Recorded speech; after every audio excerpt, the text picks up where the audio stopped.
France's government could collapse next week, heralding a new political crisis. That's after Prime Minister Francois Bayrou called for a vote of confidence in Parliament. So the Prime Minister called a confidence vote really as a gamble. Political science professor Kevin Arsenault said Bayrou's chances of success appear slim. That's with opposition parties declaring that they will vote against the PM. If everybody from the opposition parties can be taken at face value, he will most likely lose this vote and the government will fall. At the heart of the confidence vote is Bayrou's push to implement unpopular budget cuts in 2026, including removing 2 public holidays. It's a very unpopular budget. And he knew that in proposing this budget, he was going to get a no confidence vote anyway.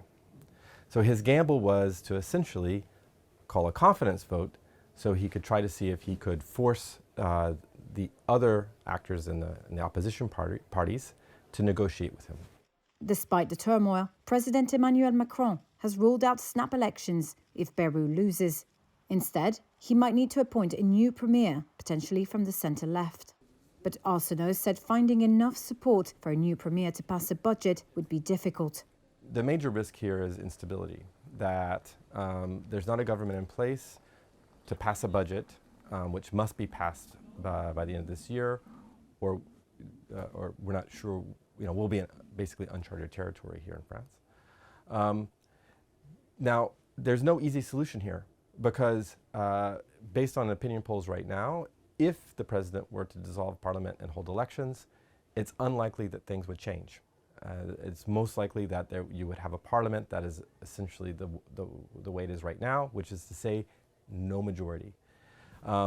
So the president is really in a difficult position. There's no easy way out here. A significant challenge is the lack of consensus on reducing France's debt, now at 113.9% of GDP, and a deficit that was nearly double the EU's 3% limit last year. Arsenault expects no quick resolution post-vote. The best scenario, he said, would be a new prime minister that is able to cobble together a budget that can pass and please financial investors. That's the best possible scenario, and if it does happen, it's going to be right at the wire.